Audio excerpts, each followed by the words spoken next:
আমার ধন্যবাদ জানাচ্ছি। বক্তব্য নেতৃবৃন্দ দিবেন। আমি দু একটা কথা বলতে চাই।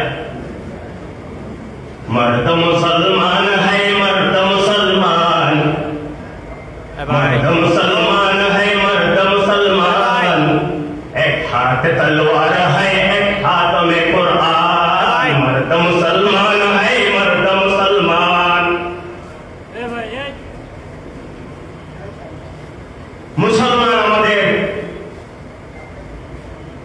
ছিল সিংহর জাতি, বীরের জাতি। 100 বছর আগে মুসলমানদের মধ্যে অশিক্ষিত লোক খুঁজে পাওয়া মুশকিল। 1400 বছর আগে নয়, 1000 বছর আগে নয়, 100 বছর পূর্বে মুসলমানদের মধ্যে অশিক্ষিত লোক ছিল না, গরিব লোক ছিল না। বর্তমান মুসলমানরা সারা বিশ্বের মধ্যে সবচেয়ে দুর্বল জাতি, অশিক্ষিত জাতি, ভিক্ষুকের জাতি। এই পরিণত কেন হলো? আমি যে কথাটা বলেছি, এক হাতে তলোয়ার হয়, এক হাত মে কুরআন। অর্থ কি? কোরআন তো বুঝেছি, যেটা আমরা পাঠ করি। তলোয়ার মানে কি অস্ত্রের কথা বলছেন? নো নো, অস্ত্রের কথা বলছি না। তাহলে কি?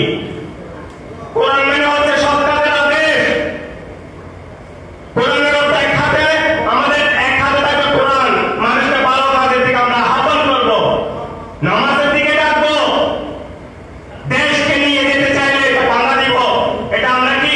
তলোয়ার মানে অসৎ কাজের প্রতিরোধ করা, অন্যায়ের, অবিচারের, জুলুমের, দুর্নীতি, সন্ত্রাসী, চাঁদাবাজি, আমরা দেহ ব্যবসা, আমরা অপকর্মতা, এটা প্রতিরোধের নাম হচ্ছে তলোয়ার। আসলে ভাইয়েরা, আমি একটা কথা বলতে চাই। এটা হচ্ছে এই ফাঁসে মেয়ে শাপলা চত্বরে কি হয়েছিল রাত্রে অন্ধকারে? এই ফাঁসে মেয়ে বাংলাদেশের রাজধানী শাপলা চত্বরে কি হয়েছিল? ফাঁসে মেয়ে। আর তারা ওলিউল্লাহ কাফেলা কওমি মাদ্রাসার সন্তানদের বুকে তারা বুলেট চালাইছেন, তারা গুলি চালাইছেন, তারা নাকি ইসলামকে শেষ করে দেওয়ার মিশনে কাজ করেছেন, মুসলমানদের রক্তের সাথে বেইমানি করেছিলেন। তাদের পালায়নের তারিখ জানা আছে? 24-এ 5 আগস্ট। তাদের পালায়নের তারিখ কত? 2024। শাপলার সাথে, শাপলার ফাঁসের সাথে আপনার ফাঁসে ফাঁসে মিল আছে কি নাই? ওই হাসিনার পতন শুরু হয়ে 5 তারিখে ওই রাত থেকে ওনার পতনের গন্ধ বেরিয়েছিল। আল্লাহ কাউকে বিদায় করতে পারে এটা দেখানোর জন্য, এরপর আরো 13 বছর 14 বছর আপনাদেরকে শিক্ষা দেওয়ার জন্য, আপনাদের সমাপ্ত করার জন্য, আপনাদেরকে ইতিহাস থেকে শিক্ষা নেওয়ার জন্য এটা আল্লাহ সম্মতি দিয়েছে। ঠিক কিনা? আল্লাহ পাক রব্বুল আলামিন একটা জাতি বাংলাদেশে এখনো বিদ্যমান আছে যারা রক্ত দিতে জানে। তাদের কণ্ঠ রক্ত আপনারা আমার সাথে যোগাযোগ করিয়েন। ওলিউল্লাহ কাফেলার সন্তান, দারুল উলুম জামানের সন্তান, কওমি মাদ্রাসার সন্তানের সবসময় রক্ত দিয়েছে। সামনে রক্ত বস্তু দিয়েছে না।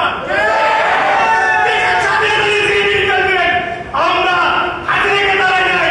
এখানে কোন রাজার ছেলে, কোন আমেরিকা, ইউরোপিয়ানের কোন সন্তান, কোন দালাল, ভারতের দূষণ এই দেশে বসবাস করার কোনো অধিকার নেই। আপনারা পালিয়ে যান, পালিয়ে যান, আপনারা পালিয়ে যান।